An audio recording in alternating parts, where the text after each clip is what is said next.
Hello dear students, welcome back to my class. The next topic of class 6 maths NCERT book chapter 2 whole numbers exercise 2.2.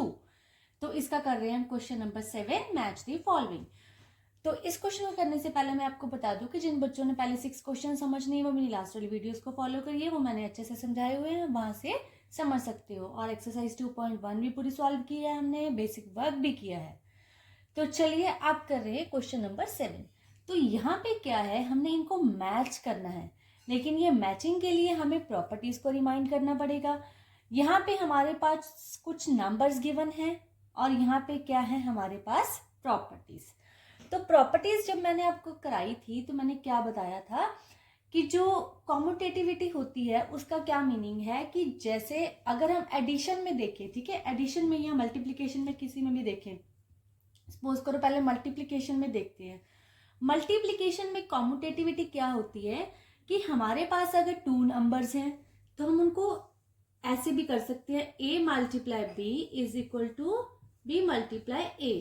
इसका क्या meaning है कि इन दो numbers को हम किसी भी ऑर्डर में अगर मल्टीप्लाई करें तो हमारा आंसर सेम आएगा. ये मैंने आपको प्रॉपर्टी समझाई थी बेसिक वर्क में.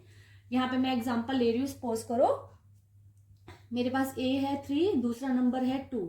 यहाँ पे मैंने 2 पहले लिख लिया, 3 बाद में लिख लिया. 3 2 जा 6, 3 2 जा 6, दोनों का आंसर सेम आया. ये है कॉम्यूटेटिविटी अंडर मल्टीप्लीकेशन. ठीक है, ये तो 2 नंबर्स की बात हो रही थी, ये वाली प्रॉपर्टी मैं आपको समझा रही हूँ अभी. ठीक है, अब ये तो मल्टीप्लीकेशन की बात हो रही है, 2 नंबर्स लिए हमने. अब अगर हमारे पास सपोज करो 3 नंबर्स हों, ठीक है, 3 नंबर्स हों, तब हम कैसे करेंगे. तो ये प्रॉपर्टी ऐसे यूज होगी, ठीक है, a इंटू बी इंटू सी. उसके बाद इसको आप किसी भी ऑर्डर में, यहाँ पे पहले आप b इंटू सी फिर a, मतलब कोई भी ऑर्डर चेंज कर सकते हो. जैसे सपोज करो मेरे पास कोई भी 2 नंबर्स हैं 3 2 एंड 1. अब यहाँ पे मैं क्या करूँ, b पहले लिख लूंगी, c बाद में, a बाद में. ठीक है, अब मैं इनको मल्टीप्लीकेशन करके देखूंगी. 3 2 जा 6, 6 1 जा 6, 2 1 जा 2, 2 3 जा 6. मीन्स कि मैं किसी भी ऑर्डर में पहले इनको मल्टीप्लाई करूं तो मेरा आंसर तो भी सेम आएगा. ये है कॉम्यूटेटिविटी अंडर मल्टीप्लीकेशन. ठीक है, ये प्रॉपर्टी अब आपको अच्छे से समझ लग गई ना. तो चलिए अब आप इसकी मैचिंग देख सकते हो. इस प्रॉपर्टी की किससे बनती है. यहाँ पे नंबर्स कुछ गिवन है, तो ये कौन सी, हम इसको किसके साथ मैच कर सकते हैं. ये देखिए, अगर हम ये वाला नंबर देखें तो 2 इंटू 49 इंटू 50 और यहाँ पे 2 इंटू 50 इंटू 49. चलिए मैं अभी ये आपको सॉल्व करके दिखाती हूँ.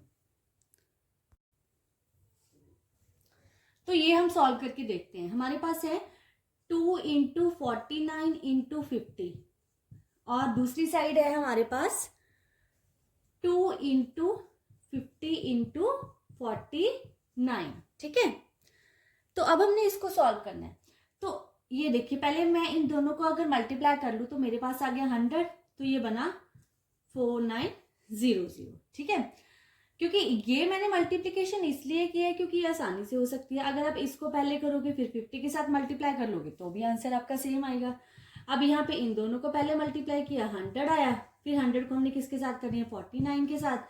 तो दोनों कंडीशन में आपका आंसर क्या आया, सेम. ओके, तो अब ये प्रॉपर्टी जो हमारी है ये किसके साथ मैच हो जाएगी, ए पार्ट के साथ. सेकेंड नंबर को हम किसके साथ मैच करेंगे, ए पार्ट के साथ. यहां पे हम लिख देंगे सेकेंड. ओके, ठीक है, मींस ये इस पार्ट के साथ मैच हो गया. चलिए अब नेक्स्ट करते हैं पार्ट नंबर 1. तो अब क्या करना है हमने, चलो एडिशन वाली प्रॉपर्टी करवाती हूँ मैं पहले आपको.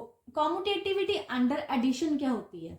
एडिशन में क्या है, हमारे पास कोई भी 2 नंबर्स हैं, हम उस नंबर्स को किसी भी ऑर्डर में ऐड कर सकते हैं. ये है कॉम्यूटेटिविटी अंडर एडिशन.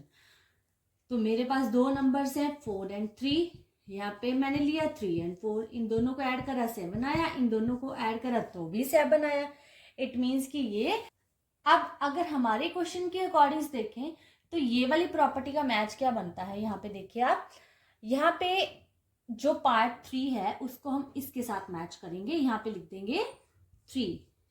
ठीक है, क्यों ये इसके साथ मैच क्यों हो रहा है, क्योंकि मैंने अभी आपको समझाया है कि जो एडिशन है उसको हम किसी भी तरीके से सॉल्व कर सकते हैं।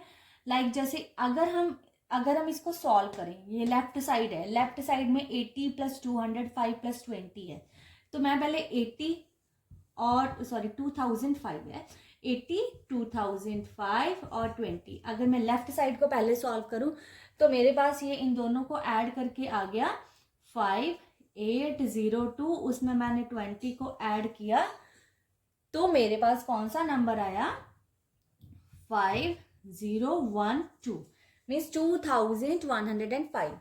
यहाँ पे अगर मैं राइट साइड को सॉल्व करूं, राइट साइड में ये है हमारे पास, ठीक है। तो अब अगर सपोज करो मैं पहले इन दोनों को ऐड करूं तो 100 आ गया, फिर उसमें 2005 को ऐड करा तो कितना आ गया, सेम नंबर, ठीक है।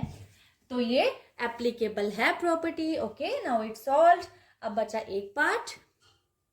तो चलिए सबसे पहले हम रिमाइंड करते हैं कि हमने डिस्ट्रीब्यूटिव प्रॉपर्टी जो कैसे करी थी। डिस्ट्रीब्यूटिव प्रॉपर्टी क्या थी, जब मैंने आपको समझाई थी कि सपोज करो आपके पास कोई भी ऐसा नंबर गिवन है, ठीक है, तो हमने इसको सॉल्व करना है, ठीक है। तो हमने इसको सॉल्व कैसे करना है, इसको हम ऐसे लिख लेते हैं और इसको हम चेंज कर सकते हैं 100 + 3 में, ठीक है। तो फिर मैंने क्या कराया था आपको कि यहाँ पे इसको इसके साथ मल्टीप्लाई करनी है और इसको इसके साथ, तो कितना आ जाना था 7800 + 78 को 3 के साथ मल्टीप्लाई करके, इनको मल्टीप्लाई करके इसके साथ ऐड करना था, फिर आपका आंसर आ जाना था, ठीक है। और अब यही प्रॉपर्टी हम देखेंगे हमारे नंबर्स में किस सम में सूटेबल है, ठीक है। तो अगर हम ये वाला पार्ट देखें, फर्स्ट पार्ट है जो, हमें बहुत ही सिंपली से ये पता चल रहा है कि ये इसमें एप्लीकेबल है। कैसे, ये देखिए हमारे पास है 425 मल्टीप्लाई बाय 136। अब अगर मैं इसको मैं डिस्ट्रीब्यूटिव मतलब कि इसको मैं पार्ट्स में डिवाइड करूं तो मैं कैसे कर सकती हूँ। मैंने 425 को ऐसे लिखा, लेकिन जो 136 है इसके मैं पार्ट्स बना सकती हूँ आगे। कैसे, इसको मैं ऐसे लिख सकती हूँ कि पहले मैं इसको 100 लिख दूं, फिर मैं 30 लिख दूं, फिर मैं 6 लिख दूं, तो कितना बन जाएगा 136। सेम वही चीज यहाँ पे की गई है, 6 + 30 + 100, ठीक है। इसका मीनिंग क्या है कि यहाँ पे हमने पहले 425 को 6 के साथ मल्टीप्लाई करनी है, फिर 30 के साथ, देन 100 के साथ, ठीक है। उसके बाद जो आपका आंसर आएगा और ये वाला आंसर होगा, दोनों सेम आएंगे, ठीक है।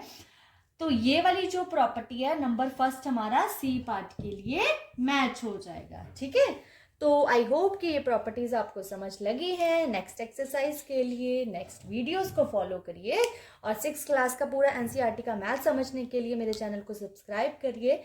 Thank you.